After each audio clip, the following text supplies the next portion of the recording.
الله الرحمن الرحيم. Une petite recherche dans le dictionnaire. Un petit effort va vous dire que wudu, ça vient du verbe wadi'a. Wadi'a, ça veut dire s'illuminer. Wudu, ça veut dire illumination.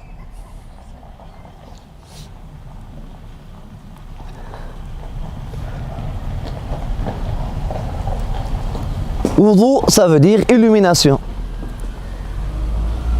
Il y a le wudu et il y a le wadu. Le wadu, c'est l'eau ou le matériel que tu apportes pour faire le wudu. Faire le wudu.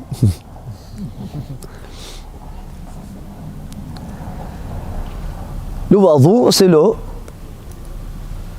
pure et purifiante, pure et purificatrice, que tu peux utiliser pour t'illuminer. Subhanallah.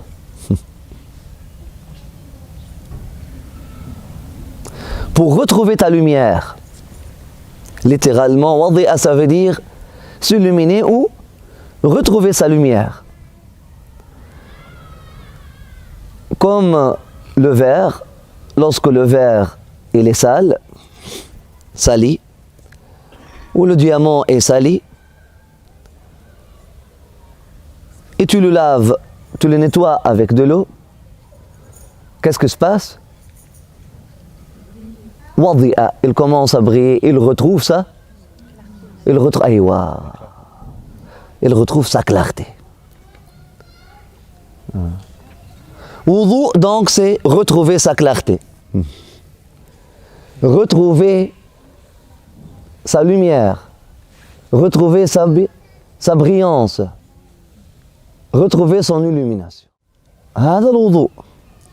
Nettoyer les saletés pour retrouver sa lumière. Physiquement parlant, c'est poétique. Parce que lorsqu'on se réveille, juste dans le monde physique, on dirait, et tu te regardes dans le miroir, on dirait que ton visage est éteint. Et là, subhanallah, avec cette création, et quelle création, subhanallah, avec cette création mère, l'eau, source de la vie, en touchant, en lavant, rien ne peut faire la même chose. Il n'y a que l'eau, subhanallah, dans le monde physique qui puisse te faire retrouver la clarté, ta lumière. Dans le monde poétique, dans le monde romantique, même l'appellation est appréciée. Dire, au lieu de dire à quelqu'un, va laver ton visage. Parce que laver, ça veut dire, tu es. Parce que je dis, va te nawwar, illumine-toi. Retrouve ta clarté, retrouve ta brillance. C'est dans la conscience positive. C'est différent, subhanallah. Mais le prophète sallallahu alayhi wa sallam était plus qu'un poète. Certes, il avait le langage poétique le plus parfait. Mais il était beaucoup plus qu'un poète.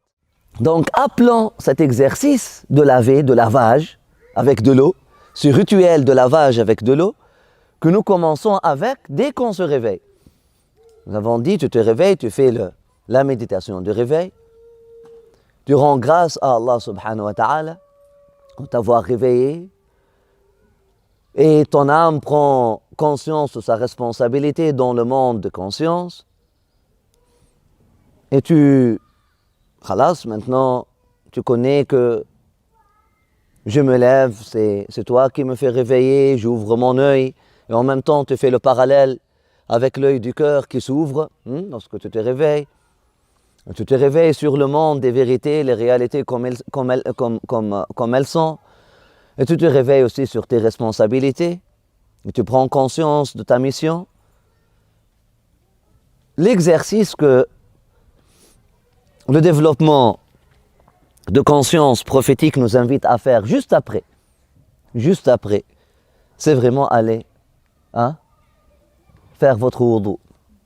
Même si vous avez besoin, entre parenthèses, d'aller utiliser la toilette ou la salle de bain ou quelque chose comme ça, au moins lavez votre visage 3 fois.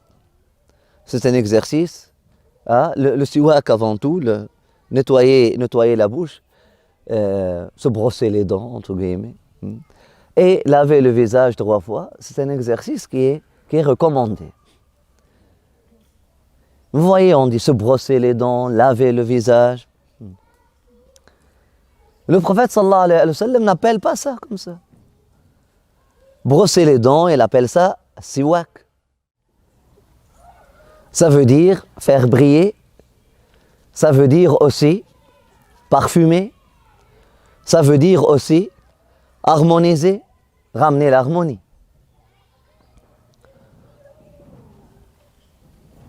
Wadi'a, awda'a, ça veut dire briller, retrouver sa brillance, retrouver sa clarté, retrouver quelque chose qui était là. Donc on n'est pas en train de ramener quelque chose de l'extérieur, mais on est en train de retrouver, de redécouvrir un trésor, un caractère qui est toujours là, qui ne nous a jamais quittés. Dans le langage spirituel, on comprend que illumination, retrouver sa clarté, retrouver sa lumière, veut dire beaucoup plus que retrouver sa brillance, la brillance de son visage, ou la clarté de son visage, ou la lumière de son visage.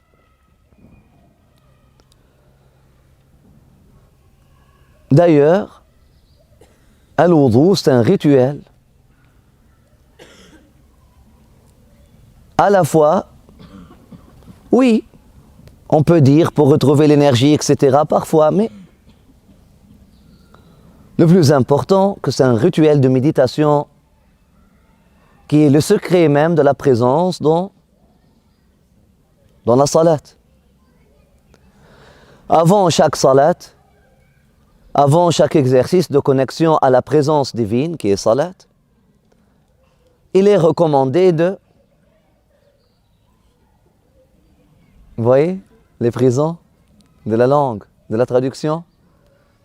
Il est recommandé de, oui, on peut dire se purifier, effectivement, il y a tatahhur dans ça.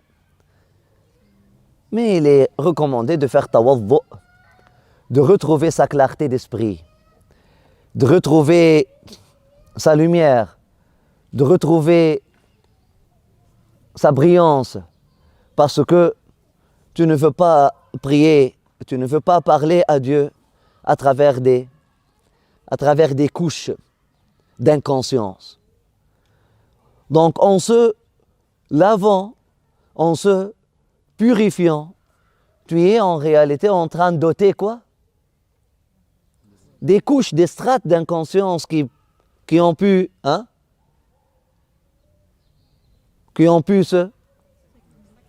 s'accumuler, se poser, barakallahu fik, sur votre conscience, sur votre lampe intérieure, sur votre lumière intérieure.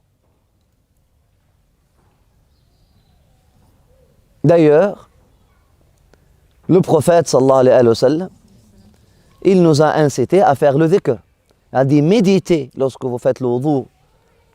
Ne faites pas simplement éclabousser l'eau. Méditez sur qu'est-ce que vous êtes en train de faire. Au moins, vous commencez par Bismillah, au nom d'Allah. Et vous finissez par Ashhadu an la ilaha illallah wa ashhadu anna Muhammadan Rasulullah. Et durant, vous ne parlez pas. Et vous essayez de méditer sur qu'est-ce que vous êtes en train de faire.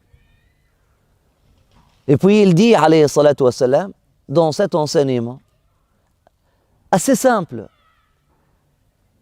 et assez profond à la fois, qu'un bédouin de l'Arabie peut comprendre et qu'un philosophe grec ne peut pas dire mieux. Il a dit, lorsque vous lavez vos mains, les péchés de vos mains tombent Après ça, lorsque vous rincez votre bouche, ce sont les péchés de votre bouche qui tombent. Après ça, lorsque vous lavez votre nez, ce sont les péchés de la senteur. Si vous avez senti une odeur que vous n'avez pas le droit de sentir. Vous avez cherché à sentir une odeur que vous n'avez pas le droit de sentir. Les péchés, ou vous avez jugé une personne à cause de son, c'est un péché aussi. Et puis, et voilà, ces odeurs-là, vous avez nettoyé votre nez. En lavant votre visage, les yeux, les péchés des yeux tombent, subhanallah, etc., etc., etc. Il est en train de nous rappeler de la réalité spirituelle de cet exercice-là. Mais avec la terminologie wudu, il est en train de faire un parallèle entre quoi et quoi? Entre l'eau et la lumière. Littéralement, le prophète sallallahu alayhi wa sallam est en train de nous inviter à imaginer, à faire un exercice de développement de conscience, de méditation guidée, pas nécessairement d'hypnose ou non, mais bien qu'on n'a rien contre ces exercices-là, oui, tous les exercices s'apparentent. L'essentiel, si ça aide, ça aide. Si ça aide à retrouver la présence avec Allah subhanahu wa ta'ala, c'est ça qu'on cherche. Le prophète sallallahu alayhi wa sallam appelle ce lavage de visage, du corps, appelle ce rituel wudu, illumination, ou retrouvailles de sa clarté et de sa lumière, pas pour rien. Il veut au moins que tu fasses ce parallèle. Il veut au moins que tu commences à imaginer que l'eau qui coule n'est pas de l'eau, mais plutôt la lumière. Tu vas t'illuminer avec quoi?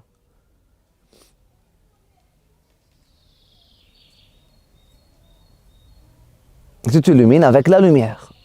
Maintenant, fermez vos yeux juste un instant et imaginez que, avant de quitter votre chambre, lorsque vous avez fait votre wudu, lorsque vous avez fait le rituel, vous avez plutôt fait un exercice de développement de conscience que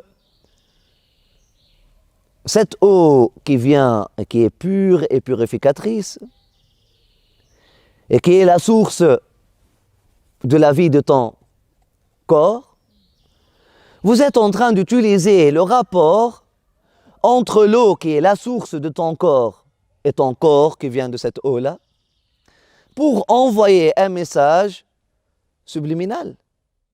Un message subliminal à vous-même pour dire que, pour faire référence, pour apporter à votre esprit le rapport qui existe entre la lumière de l'origine,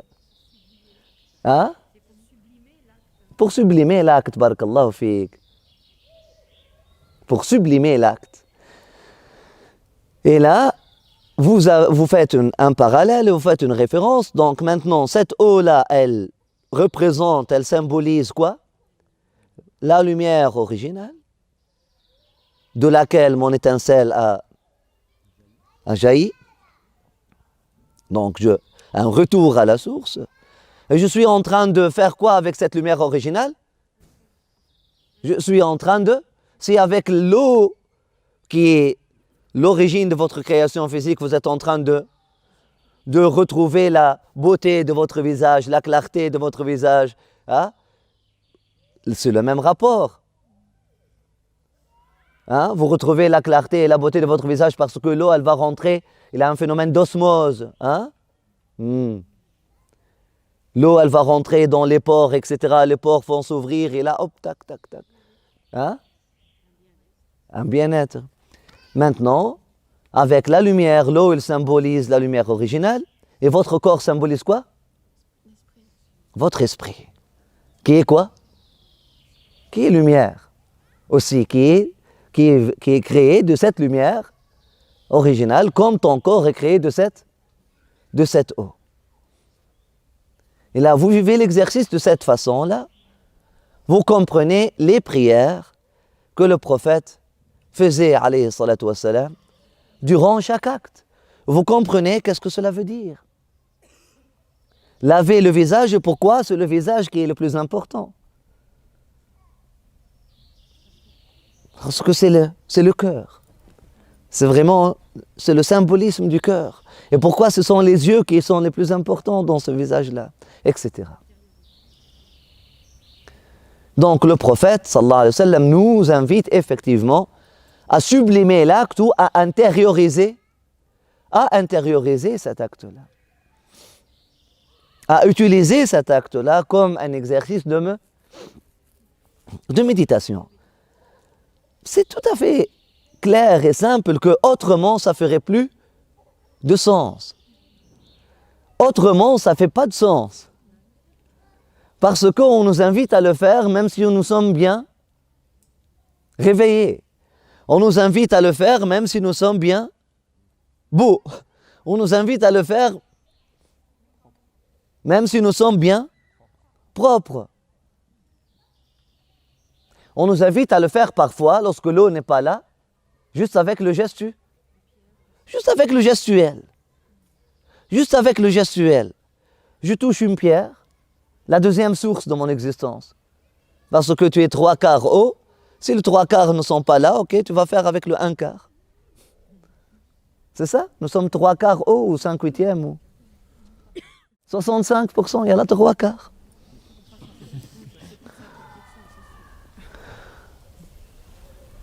Donc c'est pour ça, l'eau c'est la priorité. Lorsque tu ne trouves pas l'eau, tu peux utiliser la pierre, tu peux utiliser des minéraux, de la terre.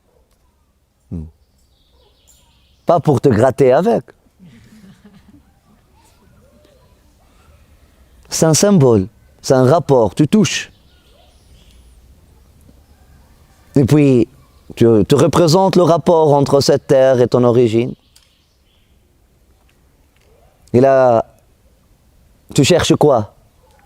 Lorsque tu rencontres ta mère et tu veux embrasser ta mère, ou lorsque tu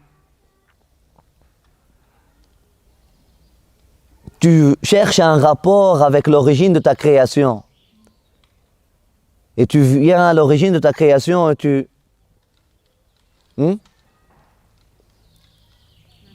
te laves, et tu l'intègres, etc. Qu'est-ce que tu cherches? Un retour. Hein? Une relation, un retour, ça s'appelle comment? Le poisson revenant, une révification. Quoi d'autre? Une connexion, résurrection, quoi d'autre? Réconciliation, quoi d'autre? Retour à la source, c'est bien. Le retour à la source, encore, c'est quoi? Un effacement. Un effacement. Un effacement. Un effacement par l'origine, pas un effacement par l'ennemi. Pas un écrasement. L'effacement n'est pas l'écrasement. L'effacement n'est pas l'écrasement. Je m'efface dans mes origines, mais c'est l'ennemi qui écrase. C'est notre affaire. Je m'efface dans mes origines pour renaître encore, encore mieux. Je m'efface dans mes origines pour renaître encore mieux. Donc, c'est un effacement. La main, elle revient à l'eau, etc. Il y a un appel à l'humilité, certainement. La morale qui est entre le physique et le spirituel, elle est là aussi. Tu prends ta nourriture. C'est un appel à l'humilité, c'est un appel, tu médites, tu viens de cette eau-là parce que tu as besoin d'humilité avant d'aller parler à Dieu. Moralement parlant, absolument. Tu ne peux pas aller arrogant. Donc cet exercice-là, c'est pour te purifier de ton arrogance, pour te rappeler que tu viens de cette eau-là. Si l'eau n'est pas là, tu viens de cette terre. Tu n'étais rien.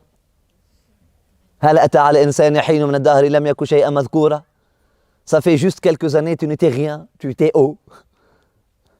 Tu étais haut. Et tu étais haut. Ça fait juste quelques années, tu n'étais rien. Ou tu étais haut. Mais en même temps, cette eau-là, elle offrait les louanges de Dieu. Je m'efface dans mes origines pour retrouver mes traces. Les traces de passage, un peu qu'est-ce que nous avons fait hier. Les yeux qui convergent, qui convergent, qui convergent, qui convergent. Et puis, dans l'œil, ou le premier éveil, etc. Après ça, une renaissance, une renaissance, une renaissance, une renaissance, pour retrouver notre place. Chez les soufis, ils appellent ça fana et baqa. C'est ça la méditation que nous avons fait hier.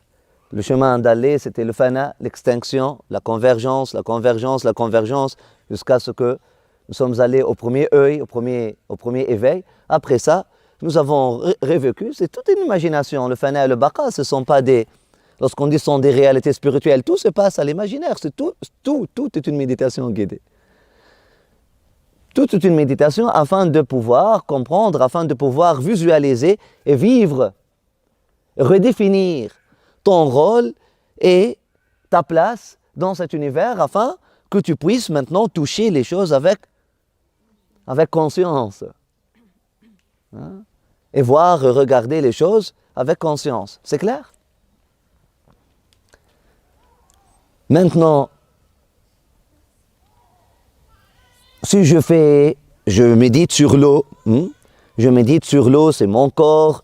Maintenant, je reviens vers l'eau humblement et je médite que j'étais eau, que j'étais terre. Et je serai poussière. Et je reviendrai à cet univers-là. Un jour, le cycle va, lorsque la boucle est bouclée, je reviens moi aussi, eau et terre, et puis, je ne peux pas être arrogant là. Je me prépare pour aller adorer mon Seigneur. Je me prépare pour aller faire cet exercice de sujoud ou d'effacement, de prosternation, d'effacement dans la présence de Dieu. Mais plus que ça encore. Un retour à l'origine si je médite que mon origine est lumière. Et je fais la référence, je fais l'exercice et maintenant je suis en train de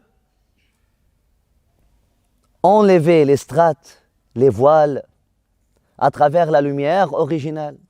À travers la lumière originale, je nettoie, j'enlève les strates, les voiles qui ont pu interdire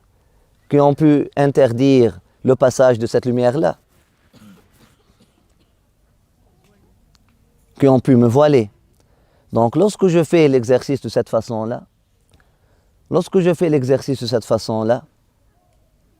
et je médite sur ce rapport-là, je suis en train de retrouver quoi?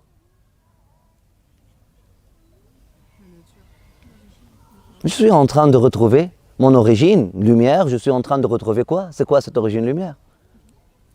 Je suis en train de retrouver quoi? En moi. Je suis en train de nettoyer quoi en moi, de retrouver quoi en moi? Oui, ok.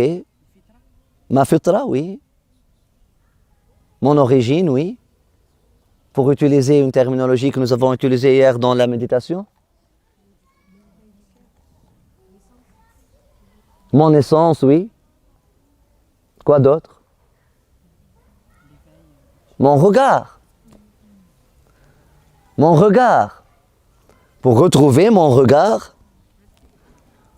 spirituel, le regard de l'origine. La lumière de l'origine avec laquelle on peut voir la lumière. Et c'est quoi la salat si ce n'est pas une rencontre de lumière? Donc tu as besoin, avant d'aller chercher la lumière divine, tu as besoin de retrouver ta lumière. Retrouver ton témoignage originel. Retrouver le regard spirituel, l'œil spirituel que tu as vu Dieu avec, tu as pu voir Dieu avec, et tu as dit, je témoigne qu'il n'y a de Dieu que Dieu. Ce n'est pas pour rien donc que le dua, juste après le wudu, c'est quoi? Ashhadu an la ilaha illallah, wahdahu la sharika lah, wa ashhadu anna Muhammadan عبده ورسوله سبحانك اللهم وبحمدك أشهد أن لا إله إلا أنت أستغفرك وأتوب إليك اللهم اجعلني من التوابين واجعلني من المتطهرين واجعلني من عبادك الصالحين. Mais vraiment, cette méditation de wudu, si on la fait comme ça, absolument. Shahada, ça veut dire témoigner. Lorsque je dis Ashhadu an la ilaha illallah, maintenant, tu dis pas j'atteste, tu dis je vois, je témoigne. Je témoigne. Donc, pour retrouver le regard, hein, là, on se lève le matin, surtout le wudu du matin, il est beaucoup plus symbolique. Et nous sommes en train de faire en ordre, nous avons fait la prière ou la méditation du réveil, nous avons fait la méditation d'aller se coucher, mais maintenant on revient entre les deux extrémités. La première chose que tu fais après le réveil, c'est, normalement, c'est le wudu. Hein?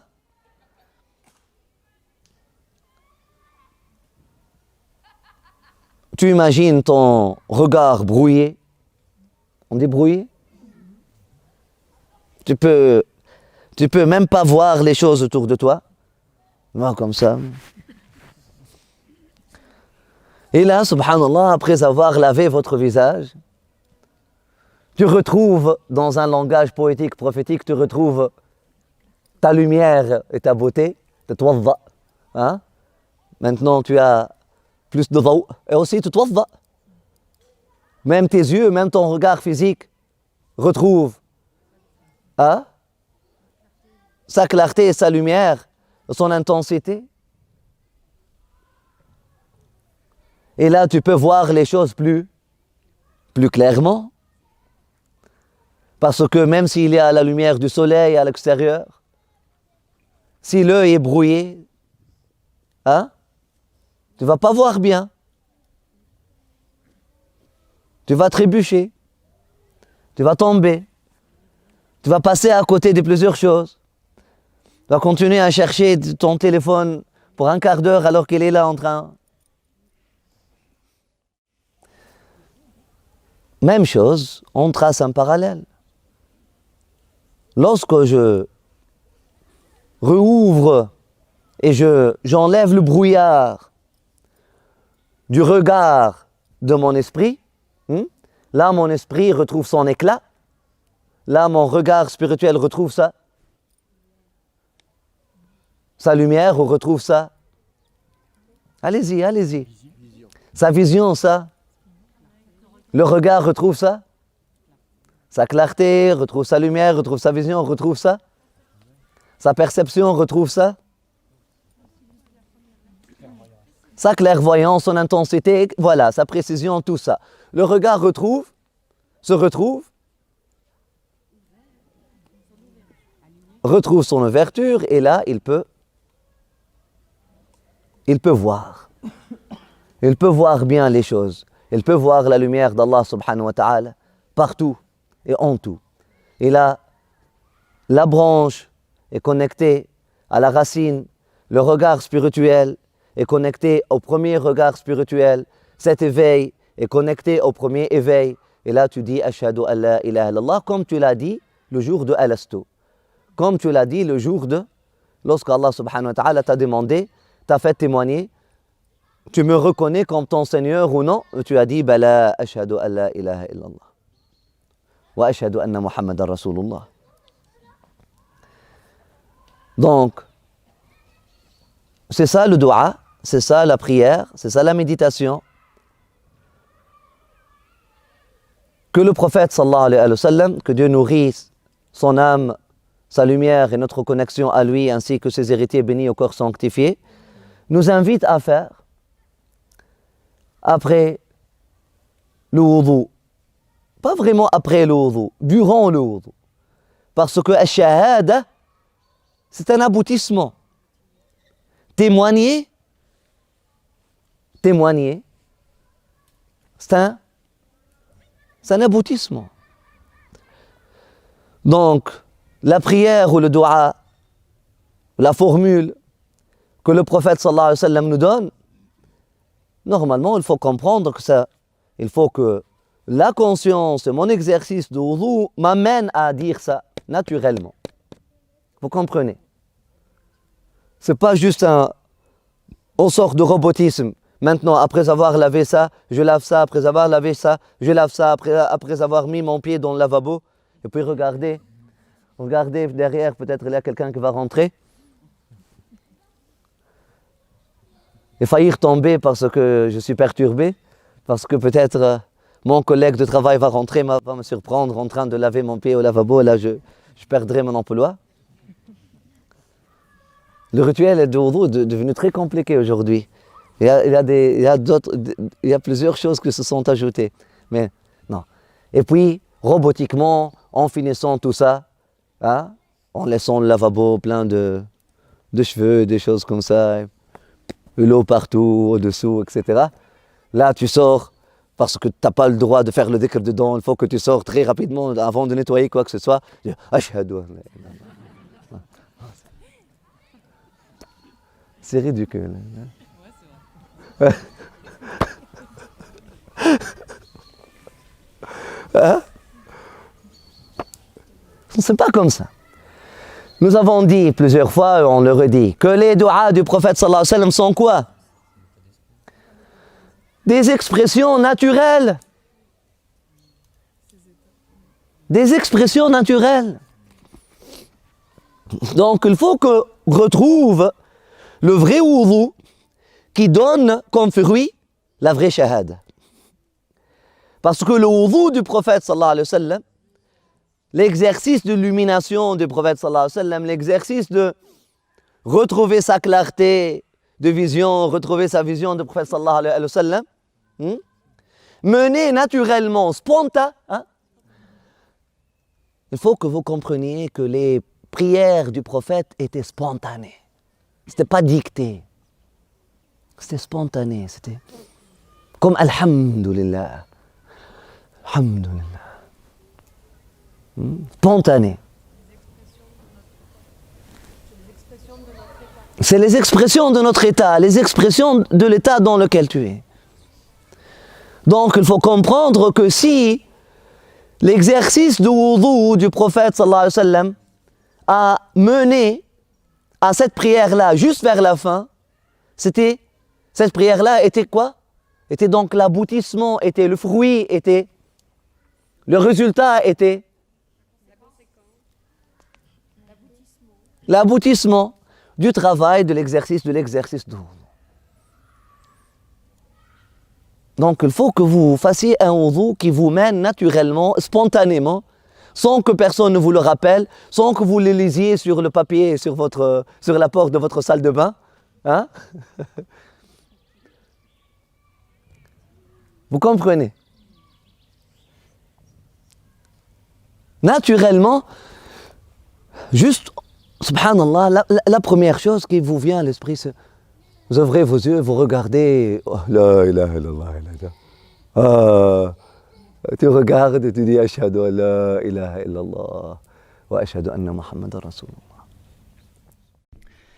يا عالم السر منا لا تحتك الستر عنا وعافنا واعف عنا وكن لنا حيث كنا